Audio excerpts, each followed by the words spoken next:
반갑습니다. 7월 1일 화요일입니다. 오늘 저에게 주신 하나님 말씀은 구약성경 시편 85편 1절부터 13절까지 말씀입니다. 시편 85편 1절부터 13절까지 말씀을 읽어드리겠습니다. 여호와여, 주께서 주의 땅에 은혜를 베푸사 야곱의 포로된 자들이 돌아오게 하셨으며 주의 백성의 죄악을 사하시고 그들의 모든 죄를 덮으셨나이다. 주의 모든 분노를 거두시며 주의 진노를 돌이키셨나이다. 우리 구원의 하나님이여, 우리를 돌이키시고 우리에게 향하신 주의 분노를 거두소서. 주께서 우리에게 영원히 노하시며 대대에 진노하시겠나이까? 주께서 우리를 다시 살리사 주의 백성이 주를 기뻐하도록 하지 아니하시겠나이까? 여호와여, 주의 인자하심을 우리에게 보이시며 주의 구원을 우리에게 주소서. 내가 하나님 여호와께서 하실 말씀을 들으리니 무릇 그의 백성 그의 성도들에게 화평을 말씀하실 것이라. 그들은 다시 어리석은 대로 돌아가지 말지로다. 진실로 그의 구원이 그를 경외하는 자에게 가까우니 영광이 우리 땅에 머무르리이다. 인애와 진리가 같이 만나고 의와 화평이 서로 입맞추었으며 진리는 땅에서 솟아나고 의는 하늘에서 굽어보도다. 여호와께서 좋은 것을 주시리니 우리 땅에 그 산물을 내리로다. 의가 주의 앞에 앞서가며 주의 길을 닦으리로다. 아멘. 아멘. 이스라엘은 바벨론의 포로로 잡혀간 이후에 바사왕 고레스의 칙령에 의해서 고향 땅으로 돌아오는 하나님의 은혜를 입게 되었습니다. 아시다시피 이스라엘은 커다란 두 번의 출애굽을 경험한 사람들입니다. 첫 번째는 우리가 잘 알고 있는 애굽에서 탈출하여 홍해를 건너는 사건이요. 두 번째가 바로 훗날 바벨론의 포로로 잡혀간 이후에 유프라테스 강을 건너서 돌아오는 사건이라 말할 수 있습니다. 그만큼 이스라엘에게 있어서는 하나님을 떠나는 것이 죄와 죽음을 향해 가는 길일 뿐만 아니라 동시에 나라와 민족을 잃어버리고 땅을 잃어버리는 척박한 노예의 삶이라는 사실을 역사 가운데 경험할 수밖에 없었습니다. 그리고 훗날 이 모든 것들이 회복된 이후에 비로소 진정한 이스라엘의 역사 속에 거하신 하나님이 어떤 분이실지를 깊이 고백하게 되는 것이죠. 감사함으로 다시 고향 땅으로 돌아왔지만 사실 남겨진 것이라고는 아무것도 없었습니다. 그저 척박한 땅과 황량한 폐허만이 사실은 전부였던 것입니다. 이 가운데 다시금 이스라엘은 기도할 수밖에 없었습니다. 그저 노예를 있을 때는 고향에 돌아가는 그것만으로 만족할 수 있다고 생각했지만 막상 고향에 돌아와 보니 현실적으로 눈앞에 있는 문제들이 너무나 크고 감당할 수 없었기 때문입니다.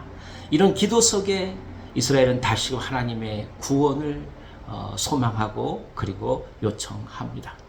예전엔 그저 단지 노예로부터 해방이었다면 이제는 현실적인 삶에 있어서의 하나님의 인자하심을 구하는 것이라는 말씀이죠. 그리고 이 깊은 기도 가운데 이스라엘은 하나님의 은혜와 소망이 무엇인지를 다시금 발견하게 됩니다. 오늘 성경은 10절 말씀에 이렇게 얘기합니다. 인애와 진리가 같이 만난다.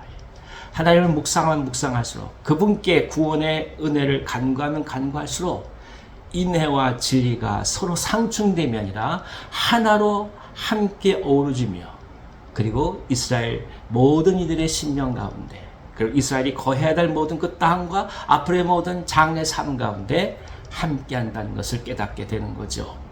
사람은 인애와 진리는 때로 상충된다고 여길 수밖에 없습니다.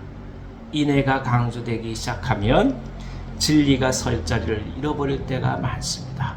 사랑을 지나치게 강조하다 보면 기준이 모호해지게 되지요. 그리고 또한 의와 화평이 서로 입맞춘다고 말씀합니다. 의와 화평 또한 마찬가지입니다. 의가 강조되면 언제나 나뉘어지거나 그리고 갈라서는 것이 일상적이 되기가 쉽습니다. 거기에는 화평이 존재하지가 않죠. 만약 또한 화평만을 지나치게 강조하게 되면 옳고 그름의 기준 또한 사라질 수밖에 없는 것이 현실입니다.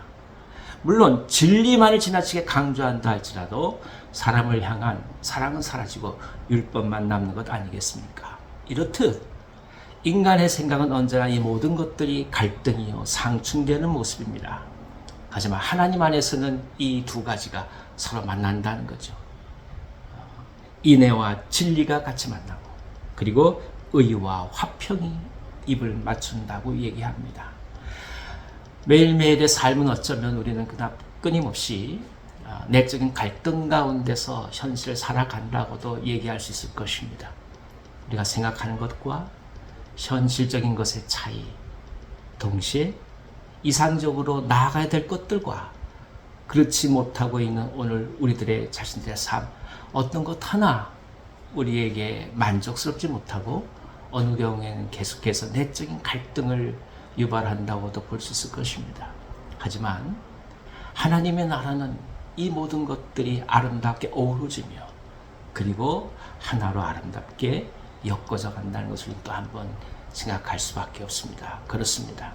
우리는 나뉜다 하나 하나님은 하나가 되게 하시고 우리는 갈등한다고 하나 하나님은 봉합해 가십니다. 우리는 언제나 이것 아니면 저것을 선택하려고 하나 하나님은 그 모든 것들을 하나님의 은혜 속에서 아름다운 하나님의 손길로 엮어 가십니다. 그렇습니다. 씨줄과 날줄이 엮여서 아름다운 옷감이 되는 것처럼 하나님께 맡기며 나가십시다. 우리 안에서는 해결되지 않는 씨줄과 날줄이 그분의 손에 옮겨지게 되면 아름답게 엮어져서 옷감이 되는 것입니다. 오늘 하루를 또 한번 맡기며 나아갑니다. 여러분 힘들고 또 갈등하는 것들이 있으십니까? 주님 앞에 내어 맡기십시다. 그러면 우리는 해결하지 못하고 우리는 화합시키지 못하나 하나님께서는 하나가 되게 만들 것입니다. 오늘 성경 이를 가리켜서 이렇게 말씀합니다. 진리는 땅에서 솟아나고 의는 하늘에서 굽어부도다. 하나님의 사랑이 오늘 저희 가운데 가득하기를 기원합니다. 기도하겠습니다. 하나님 아버지, 이스라엘을 사랑하셔서 앞으로 살아갈 모든 삶에 친히 간섭하신 하나님, 사람은 갈등하고는 하노나 하나님은 하나로 이루어 가심을 또 한번 바라봅니다.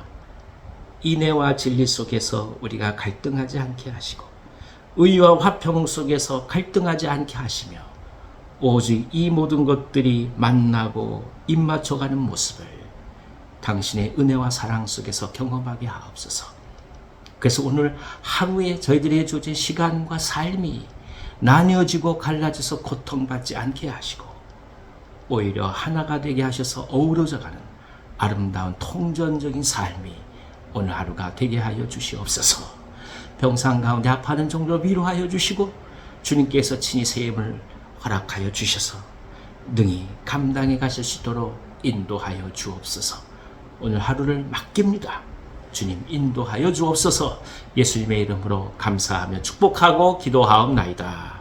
아멘. 아멘. 오늘 하루도 기쁨으로 승리하시길 바랍니다.